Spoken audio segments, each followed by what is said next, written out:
paz do Senhor para os irmãos, vamos estar dando início ao capítulo 4 e 5 da unidade 2 de História da Igreja, onde nós vamos falar sobre renascença, decadência papal, estados nacionais, crise do feudalismo e a pré-reforma.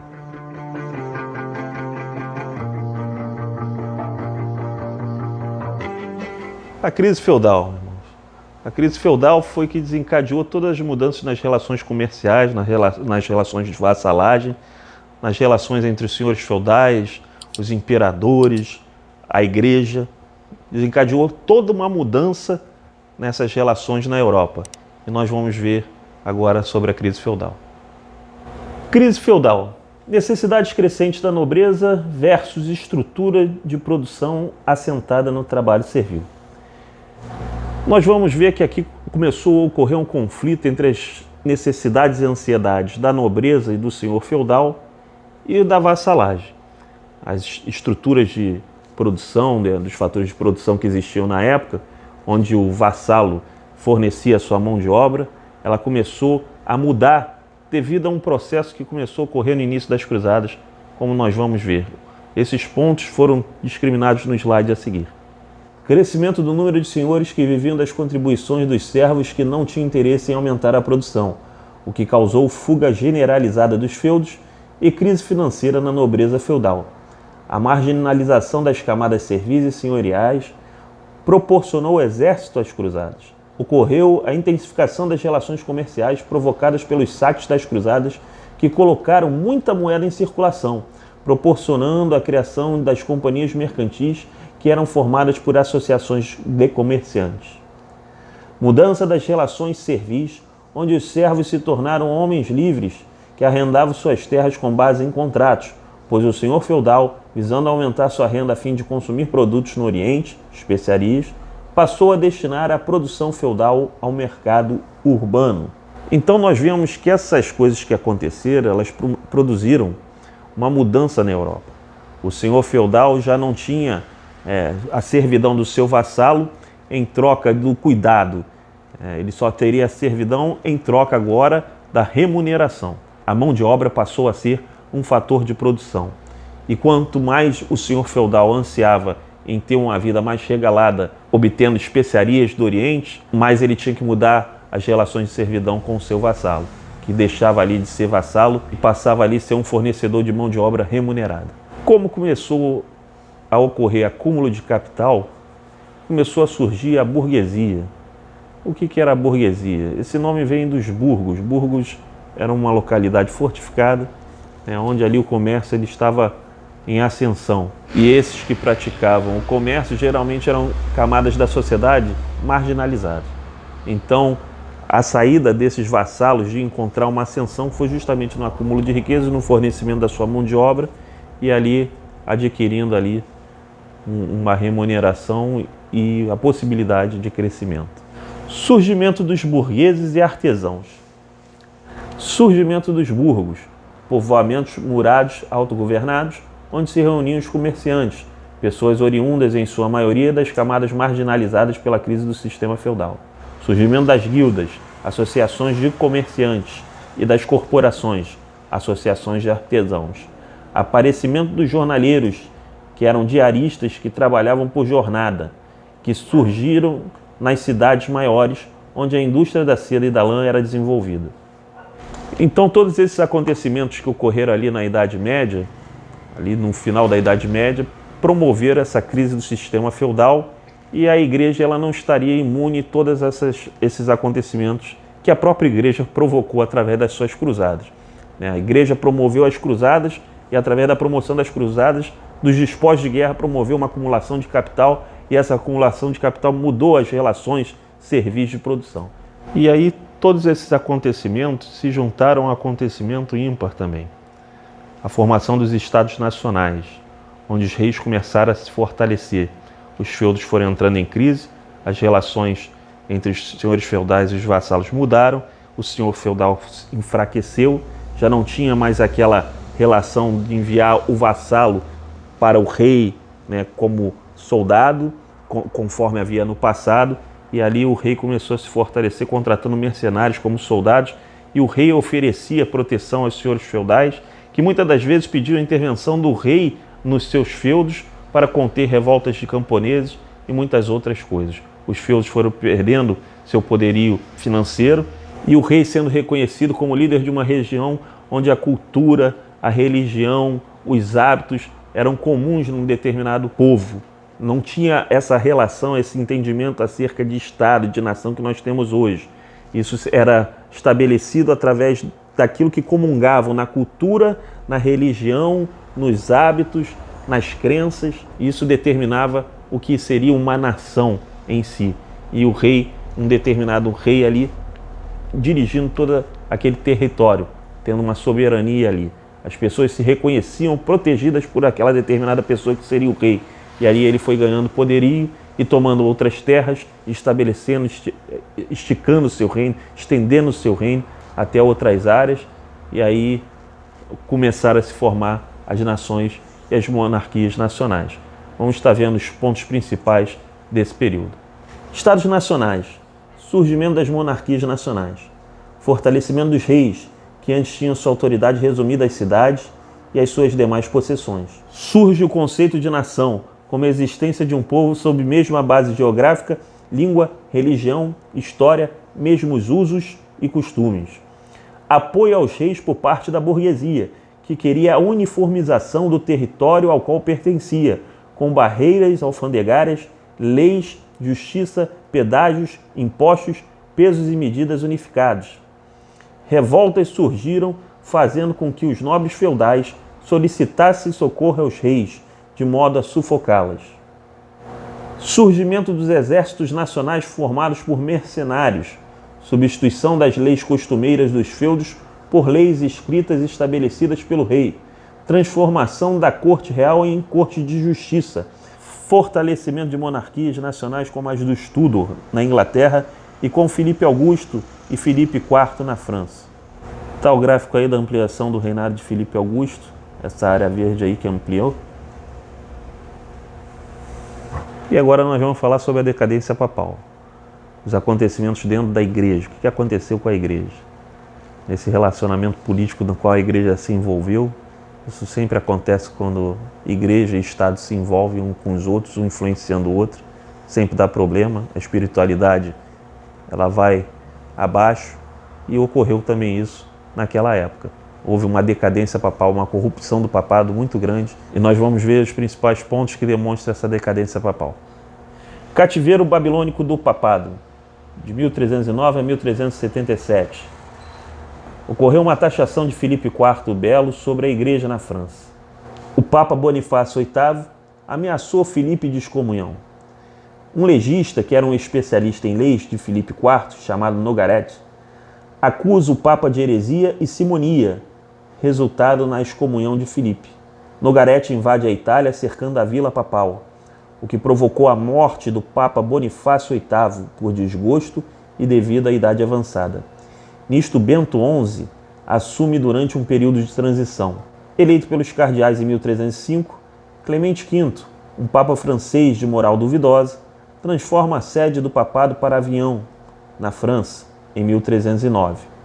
E aí se inicia o cativeiro babilônico do papado, onde o papa estava sob total influência do rei francês. O monarca francês determinava as ações da igreja em todo o mundo, e o papado ficou na França ali por volta de 70 anos. Aí segue uma lista do cativeiro babilônico do papado, uma lista de papas que foi de 1309 a 1377, quando terminou o cativeiro babilônico, quando resolveram voltar com a sede para Roma. Estão aí os papas do cativeiro babilônico do papado, os papas de Avião, antes do cisma do Ocidente, que nós vamos ver mais à frente. E aí ocorre o cisma do papado. A igreja tem um racha dentro dela. A igreja ela se divide, logo após o cativeiro babilônico do papado, em dois papados. Um papado na França e um papado em Roma. Um papado em Avião e um papado na Itália. E aí nós começamos a ver que a divisão da igreja, ela promoveu dúvidas. Se já existiam dúvidas acerca do procedimento da igreja, elas aumentaram muito mais. E alguns reinos apoiaram o papado da Itália, outros reinos apoiaram o papado da França, e chegou a ter um terceiro papado que foi em Pisa também na Itália. e nós ficamos com 3 papas numa determinada época. E aí a dúvida se espalha. Quem está certo? Será que a igreja não tem corrupção dentro dela? Já que tem um papa de um lado, qual é o papa que está certo? Qual papa se deve seguir? Isso gerou uma série de problemas e aumentou as dúvidas acerca da idoneidade da igreja. O cisma do papado, 1378-1417 d.C. Ocorreu a eleição de Urbano VI, que foi papa de 1378 a 1388 em Roma. Essa eleição ela não foi muito bem aceita posteriormente, onde houve insatisfação dos cardeais, ocasionando a eleição de um novo papa, Clemente VII, em Avião. Urbano VI começou a reivindicar para si, porque ele tinha sido eleito primeiramente, o título de papa, o líder da igreja, aquilo que era o vigário de Cristo, como o líder romano sempre outorgava essa titulação para ele. Então Urbano VI começou a reclamar isso. E aí Clemente VII pegou seus exércitos e enviou a Roma para destituir Urbano VI, só que os exércitos de Urbano VI derrotaram os de Clemente VII. E aí ficaram 2 papados mesmo, durante 40 anos. Aí nós vemos um papa em Roma, um papa em Avião e no final dessa crise toda também um papa em Pisa. Nós vamos estar vendo isso aí. Nós vemos aí nesse gráfico os papas do cisma do Ocidente. Nós vemos aí que terminou o cativeiro babilônico do papado e começou ali a divisão. Clemente VII em Avião, Urbano VI em Roma, Bonifácio IX em Roma, Bento XIII em Avião.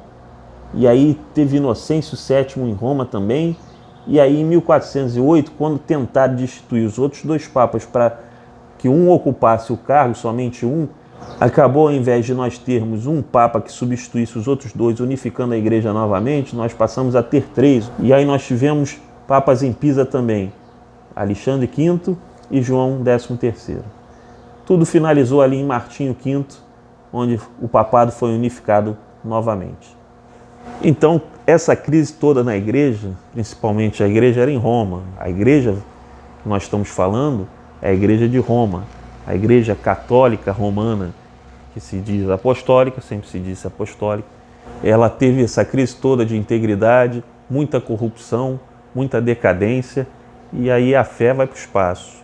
Quando o cristão ele não dá o testemunho devido, o não crente ele cresce com as suas devassidões, com o seu humanismo, com a sua cultura de desprezo à igreja, de desprezo a Deus, e foi isso que aconteceu também naquela época. Surgiu um movimento chamado Renascimento ou Renascença, que nós vamos ver os principais pontos dele agora. Renascença ou Renascimento. Suas principais características eram o classicismo, que era o resgate da cultura greco-romana, o antropocentrismo, que era o homem no centro do mundo, o racionalismo, que era razão e ciência como ênfase, método e empirismo. Empirismo significa um experimento das coisas. Individualismo, indivíduo como destaque e como ser atuante. Ocorreram a criação dos sobrenomes, obras assinadas pelo artista com ênfase no autor, o indivíduo. Naturalismo, obras com ênfase na natureza, nascimento de Vênus, Mona Lisa, nudez nas obras. Humanismo, preocupação com o mundo material e com a autonomia do ser humano em transformar o seu próprio viver. E o heliocentrismo, o Sol como o centro cuja Terra gira ao redor. Uma dessas características principais da Renascença e do Renascimento é a questão do humanismo, onde começa a se dar muita ênfase ao homem e ali também isso influencia a igreja, onde nós começamos a ver que aquele tipo de pensamento, aquela corrente agostiniana, ela começa a sumir, aquela corrente da predestinação. Começa a se dar muito valor ao livre-arbítrio do homem. E isso influenciou muito também dentro do modo de pensar da teologia cristã. E agora nós vamos falar sobre a pré-reforma, os pré-reformadores, aqueles que antecederam a reforma, mas já suscitavam os pontos da reforma, dando ênfase ali às escrituras e a outros pontos que na reforma vieram a culminar e a eclodir. John Wycliffe, de 1328 d.C. a 1384 d.C. Foi professor da Universidade de Oxford, teólogo e reformador religioso inglês, considerado precursor das reformas religiosas que sacudiram a Europa nos séculos XV e XVI. Trabalhou na primeira tradução da Bíblia para o idioma inglês, que ficou conhecida como a Bíblia de Wycliffe. Atacava os frades mendicantes e o sistema monástico, recusando a autoridade papal, se opondo a esta na Inglaterra. Escreveu contra a doutrina da transubstanciação, considerando os elementos da Eucaristia como símbolos. Por ser protegido por nobres importantes, não teve sua vida ceifada. Traduziu o Novo Testamento para o inglês em 1380. Sua tradução do Antigo Testamento, realizada com a colaboração de alguns, foi publicada no ano de sua morte. Seus seguidores eram chamados Iolardos. John Huss, de 1369 d.C. a 1415 d.C., seguidor das ideias de Wycliffe, desenvolveu seu ministério na cidade de Praga, onde chegou a ser reitor da universidade que lá se localizava. Foi excomungada pelo Papa, comparecendo posteriormente ao Concílio de Constança, sob um salvo-conduto do imperador Sigismundo. O salvo-conduto não foi aceito e Huss foi queimado na fogueira por heresia. Seus seguidores são conhecidos como hussitas. Jerônimo Savonarola, de 1452 d.C. a 1498 d.C. Monge dominicano nascido em Ferrara, na Itália, chegando a ser prior no mosteiro de São Marcos. Pregou na cidade de Florença contra males sociais, eclesiásticos e políticos da época. Suas pregações atingiam multidões, exercendo influência ditatorial em Florença. Foi opositor ao Papa Alexandre VI, um fornicador adúltero com vários filhos bastardos, pertencente à família dos Borgias. Foi excomungado, preso e condenado à morte pela forca, tendo seu corpo queimado na praça de Florença.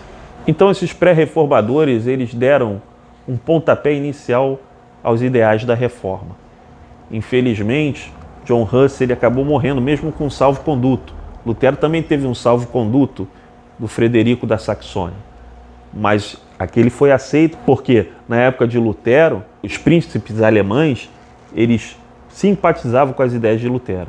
Na época de John Huss, não foi tão favorável a ele, e aí anularam o salvo-conduto dele, falando que herege não merecia salvo-conduto algum, e ele foi queimado na fogueira. Homens que morreram pelo ideal da reforma, por amor de Cristo, amor das Escrituras, amor do reino dos céus. Então este foi o resumo do capítulo 4 e 5 da unidade 2.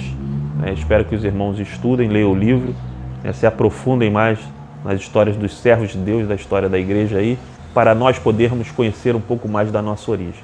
Deus abençoe a todos e fiquem na paz do Senhor.